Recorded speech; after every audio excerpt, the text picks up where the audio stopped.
అనంతపురం జిల్లా రాయదుర్గంలోని శ్రీ ప్రసన్న వెంకటరమణ దేవస్థానం పునరుద్ధరణ పనుల్లో జాప్యంపై విశ్వ హిందూ పరిషత్ జిల్లా ఉపాధ్యక్షులు దేవిరెడ్డిపల్లి రాజేష్ ఆగ్రహం వ్యక్తం చేశారు. 2023లో ఆలయ అభివృద్ధికి 4,15,00,000 మంజూరైనా 3 ఏళ్లు గడిచినా పనులు పూర్తి కాలేదని విమర్శించారు. దేవాదాయ శాఖ అధికారులు సంబంధిత కాంట్రాక్టర్ నిర్లక్ష్యమే జాప్యానికి కారణమని ఆరోపించారు.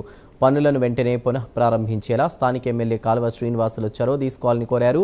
ప్రభుత్వం స్పందించకుంటే భక్తులతో కలిసి పెద్ద ఎత్తున ఆందోళన చేపడతామని హెచ్చరించారు.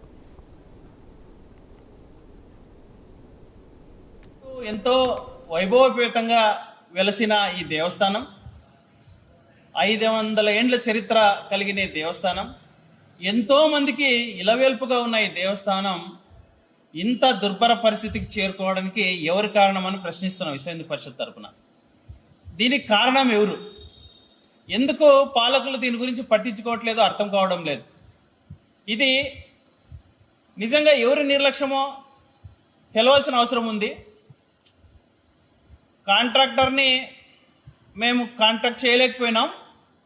అయితే ఎండోమెంట్ డిపార్ట్మెంట్ ఈఓ గారిని అడిగితే ఆయన కాంట్రాక్టర్ చేస్తున్నారండి, పని జరుగుతుంది, త్వరలో జరుగుతుంది అంటున్నారు. అంటే మీరు ఎప్పుడు అడిగినా ఇదే ఆన్సరే వస్తుంది.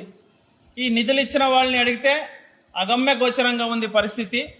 ఎప్పుడు అవుతుందో తెలీదు, అడిగితే సరైన సమాధానం చెప్పట్లేదని వాళ్ళు కూడా బాధపడుతున్నారు. ఇక ఎవరైనా ఇక్కడ కమిటీ మెంబర్లు అడుగుదామంటే ఇక్కడ పాలక వర్గం ప్రస్తుతానికి లేదు.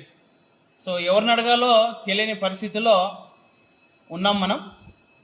ఈ ఇంత వైభవ